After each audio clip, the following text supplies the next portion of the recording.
Welcome to The Way Home with Laura Smith, the show that brings you wonderful guests, helpful advice, and uplifting stories. The Way Home. Live inspired. Here's your host, Laura Smith.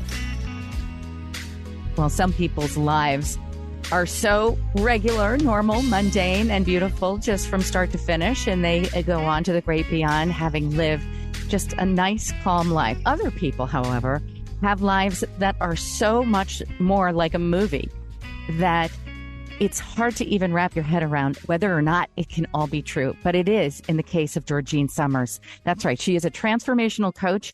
She is an author of many, many books on everything from relationships to just her life story. Again, so incredible that you are going to ask yourself several times as she's talking today, can this all be real? But it is. And she's right here. Georgine, thank you so much for joining us. And we're going to be talking about your book, Angels in Sin. Thanks so much. Yes. Hi, Laura. So nice to meet you. Yes, you didn't add the end of it. Angels in Sin, Mayhem, Money, and Murder. Oh. And I'm always quick to say, I didn't murder anybody, but there was murder in the book in my life, but I didn't do it. Truly, when I have read some of these excerpts from the book, it doesn't feel like it's real, but it is. And it doesn't seem like you could even be alive today with even a tenth of what you've gone through and the places you've gone and the adventures you've had. Oh, and by the way, you also owned and ran a nightclub in New York City. Just like, oh, yes. That was just one of the many things on the list. Dealing with the mafia. I don't know where that sounded like a good idea from the beginning, but it got even Maybe worse. That should be in with Mayhem, Money, Murder, and the Mafia. But Angels in Sin is the book, and it tells your incredible story. Tell us, in a way that's going to reveal who you are as a person, which is not like anybody I don't think I've ever really met. Well, I usually say that I jump off of the cliff without a net, and I say yes to all challenges, because you don't know if you can do something or not unless you try it. And if you do something and it doesn't work, like I usually say to people, pick up that pen off the desk. You either do it or you don't. Now, maybe you drop it because you try to pick it up from the point. And so do it a different way. And there's no such thing as failure in my life. It is a lesson in the classroom called life. And that's how I've lived my life. And it works. So it started out, your life had just an unbelievable beginning to it. Did that have something to do with having a life full of adventure? And we are going to talk about some of the adventures that you've had in your life. Tell us a little bit about your background. Well, my mother was a star on Broadway in I think the 20s. And she lied to me my whole life, which was something that was very painful. I didn't find out until after she passed away that she had lied to me. And after she passed away, and it was a number of years, I found some clippings, old clippings. And it talked about how she had run away from home at the age of 14, taken a $100 bill out of her mother's wallet and gone to New York City.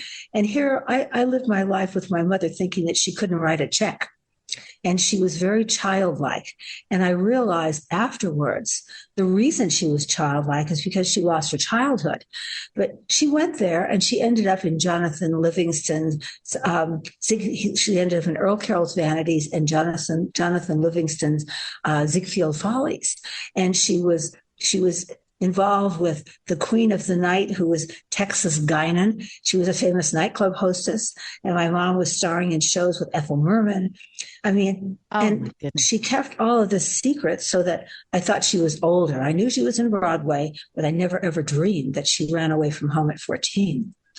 Isn't that incredible? But some of the things that you have done are like, it makes you gasp when I think of some of the things. Just talk a little bit about the trips that you've taken, some of the daring episodes and things that you've actually done in your life, and then also accomplished, like you said, opening up a nightclub in New York City and dealing with the mafia, a beautiful woman, doing this at a time when who else was doing that but you?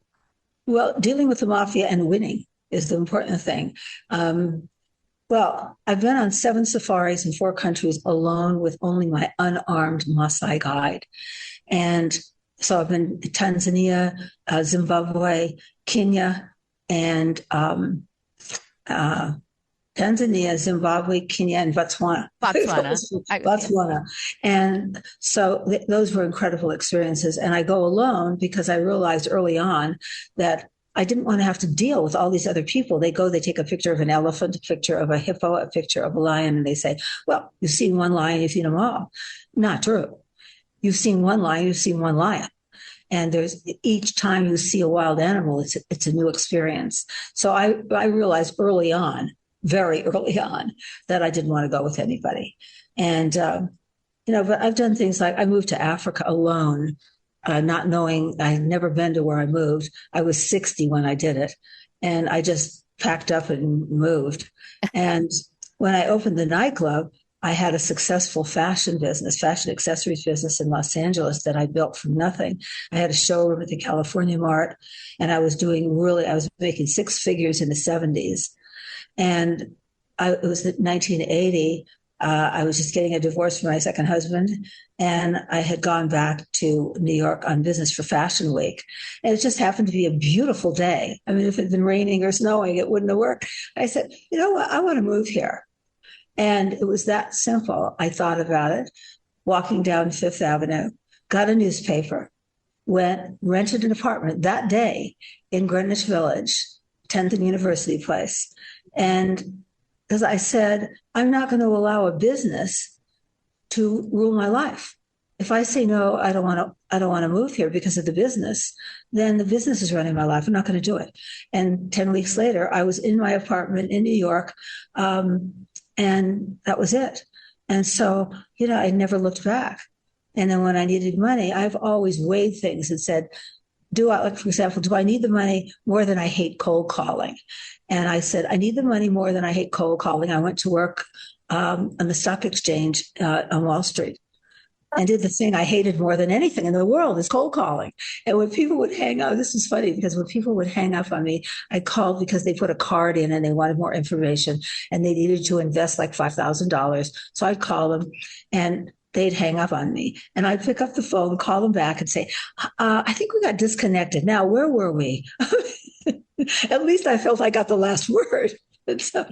And so how disparate are these different facets of your life? I mean, to go from the stock exchange to a nightclub ownership and then also wanting to, live in a foreign country at age 60. So you've got this sense of adventure like your mother, because any 14-year-old that takes off and heads to New York City back in the 1920s at age 14, you have to be wired a little bit differently or a lot. Oh, yeah. Well, I had at that time when I moved to New York, that was the first time I had this boyfriend, and he was a little wacko. And he came up with all these incredible ideas, but he never finished anything. And we were walking across Fifth Avenue, and he said, I have an idea for a nightclub where anything can happen. And I said, that's it. That's what we're doing. And I went out, raised the money, quit the job on Wall Street because he couldn't get the club built. So I got it designed and everything else, got it built. And, the opening night, the club was very unusual. Opening night, we had celebrities like Andy Warhol, Grace Jones, Randy Jones from the Village People, the Pointer Sisters, Andrew Leon Talley from Vogue magazine. So there were 1,500 people opening night. Limousines stretched from it was on 27th Street Park in Lexington. Oh my and gosh. What I didn't know is that across the street over a restaurant was an illegal gambling club that was being run by, let us just say, one of the five families' lieutenant's son. And so here are all these limousines. They want anonymity. And so who knew? And so anyway, 1:30 in the morning, there's a banging on the door. It was set up with a butler answering the door. It was just very, very unusual. And so the butler answers the door. I happen to be upstairs in the living room, which is what the club was set up. And this kid is outside and he says, if you don't effing shut this club down, I'm going to blow it up. Welcome to the neighborhood. This was opening night. And so anyway, I'm like, what is going on here? And so long and short, it went on. I kept it going, and I just did smaller parties and things like that. And then there came a time where I was going to sell the club. I couldn't find a buyer. There were several buyers that were sent in by the powers that be. And anyway, I said, like I say all the time, there's a solution to every problem. And so they were like maybe a week away from taking the club, because I had to close and rent. I had 42 employees. Rent was running off, all kinds of bills. And so I called somebody that I knew that had an illegal gambling club, but that had like people like Frank Sinatra and Jilly, and so really high level people. And he met with me. Long and short, he had somebody call me whose father and father-in-law were one of the 5 families. And so he came to the club. I looked around, called me back that night and said, "I'm sorry, I can't help you. My father and father-in-law already have the club." Oops. So I just said to him, "Well, thank you very much. I appreciate your help. And I'm going to continue fighting in my own backyard." And 3 days later, he called me up. He offered me a job. He was so impressed with how I was dealing with things. I said, "Thank you very much, but I think I've had enough for right now." And so he said, "How much do you?" He said, he went to the elders because he was so impressed with me. And he said, "How much do you want for the club?" I told him. And I said, "I also want to walk away a stand-up guy. I'd been watching a lot of movies. And I said, I never want to have to look over my shoulder." And he said one word to me: "Done." He hung up. I never spoke to him again. I've never uttered his name. And 3 days later, lawyers called me for one of the sets of buyers that had walked away, and they actually were legitimate buyers. And they offered me that exact amount of money and bought the club. And that was it. And I never worried. I said, I never worried, because that's what he said to me. Oh, my gosh. My guest is Georgine Summers. She has a book called Angels in Sin, Mayhem, Money, and Murder. And it's so many different aspects of your life. And you have so many people that have given you great acclaim for the book and said, there is no way that this all can be true with this one woman. And yet it is. It plays like a movie. There's a movie just itching to be made based on your life story. Do you have anybody that is going, because I have a feeling this will be turned into something, an episodic or a film. Are you working on that? Yes, because I had an award-winning screenwriter who said he conferred with friends and colleagues and said, "It's too much for a movie. Let's do a television series." And so, it was right around the time he did an initial script for a television series. And so I'm really optimistic, because a lot of people have said the same thing. This is a movie or a television series, because I have had an amazing life. I'm wondering who would play you, Georgine, because it's me. You know what? Absolutely true. Absolutely true. And I hope you have done the audiobook to your book, Angels in Sin, because you have to do the voice. You have to be the voice. I haven't done the audio yet, but it's a work in progress. And so I want to get it done. And so, yeah, there's so much. There is so much. I literally would have to have you back on every single week for the rest of the year to get all of the incredible stories and different experiences that you've had, and the history too of your family as well. But we can't do that right now. But because you are a transformational coach and you do motivational speaking as well, and one-on-one coaching, and you've written books on dating and love and the whole thing, what would in a minute or two would you say, because you have lived this life so authentically that you write about, it was you in all of the scenarios, what would you tell people is kind of the great nugget of life that you have learned through all I don't know how old you are. You look completely ageless to me. But if you moved to Africa when you were 60 and you're not there any longer, I mean, you have a lifetime of beautiful things. What would you tell people that want to have a life that is more than just, getting through the day and then you die kind of thing? I think the first thing is that people have to stop saying no because a little voice in their head says no. So they retreat from challenges. And so, and I've done things just the opposite. And I mean, I wish we had more time because I would tell you one experience that was mind blowing.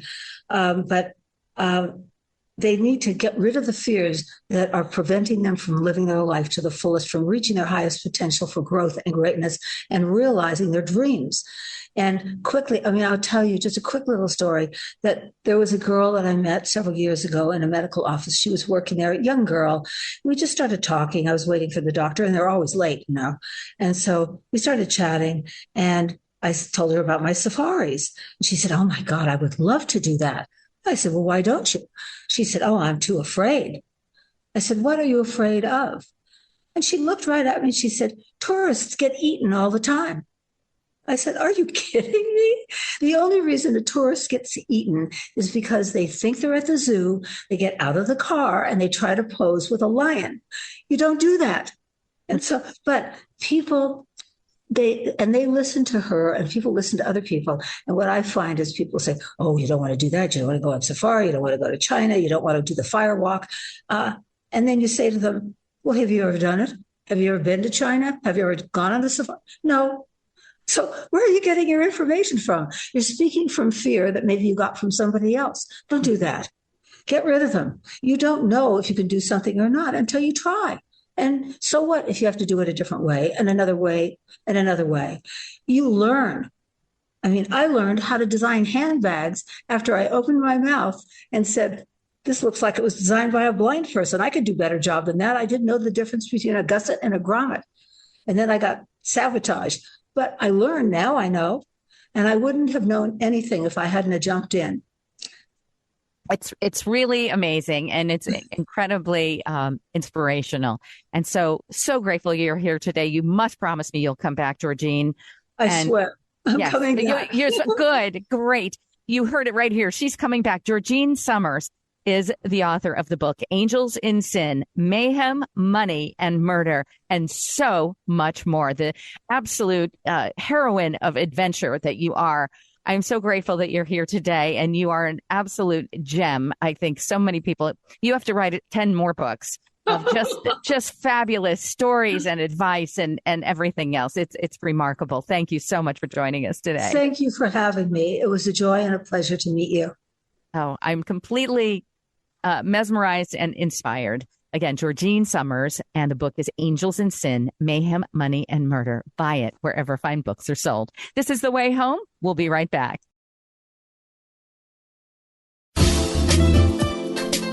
Welcome back. You're listening to The Way Home with Laura Smith. Here's Laura.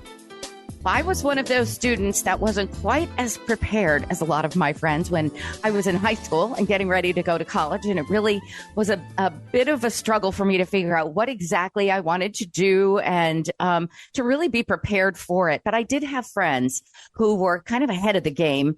And I always envied that about them, that they seemed more prepared than I did. But there are ways for your high schooler to be prepared for their next step to college, and wonderful programs that they can take advantage of. And there's a survey that has been done.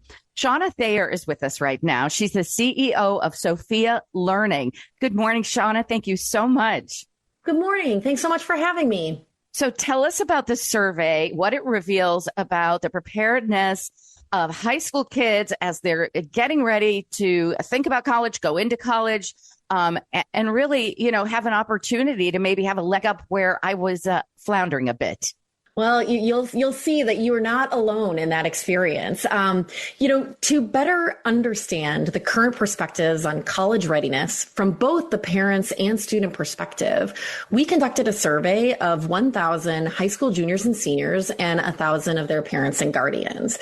And what we learned was really that there was kind of two sides of the coin.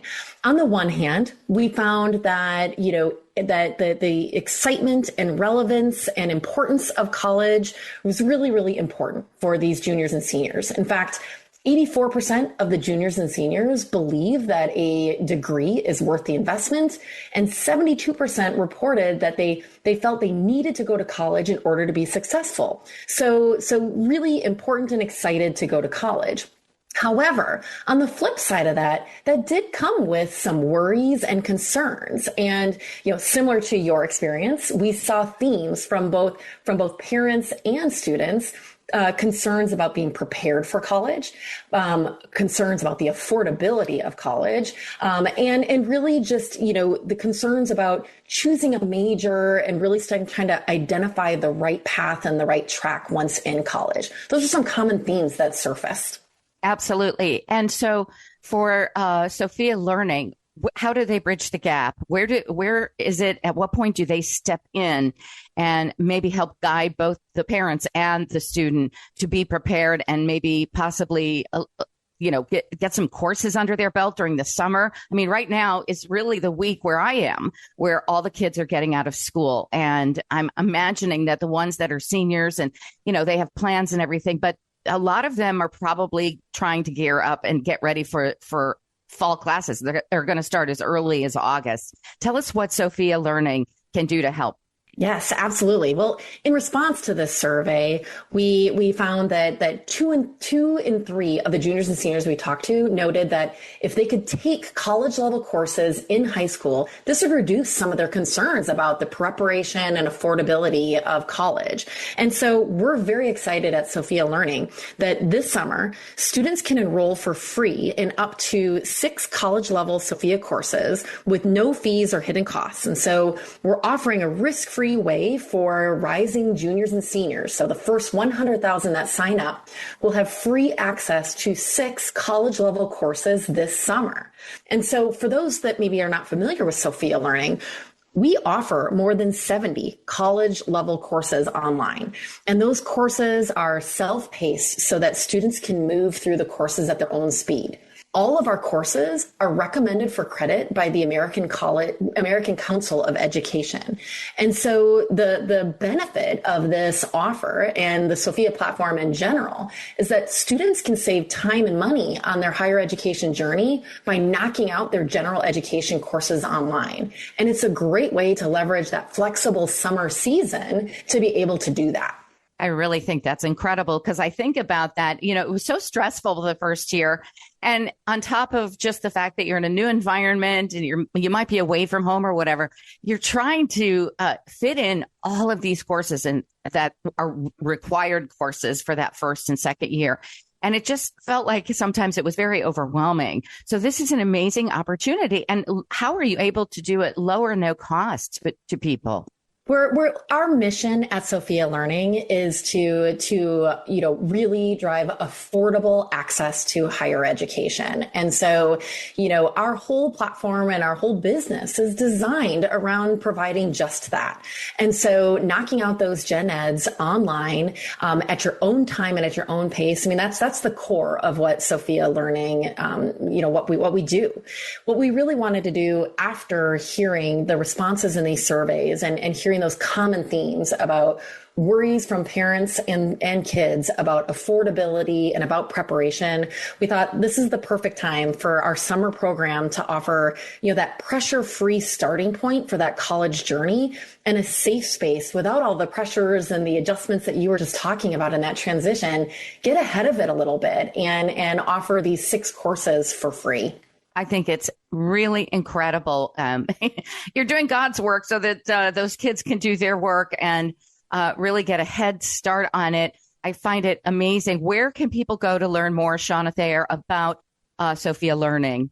Well, anybody can go to sophia.org. That's Sophia with a PH.org. Can learn more about Sophia Learning in general. And of course, this offer for those rising juniors and seniors for free classes. They'll see a banner right at top for an easy sign up process. Oh, my goodness. Do yourself and your children a favor by helping them to get some wonderful preliminary work under their belt so their college experience can be even more rewarding. Shawna Thayer, CEO of Sophia Learning. Go to sophia.org for more preparation and information. Thank you so much for joining us today, and thank you for all you're doing. Thanks so much for having me. Have a wonderful week, everybody. We're so grateful to have you along on the program always, and sending love and peace and all things good to you and yours. I'm Laura Smith.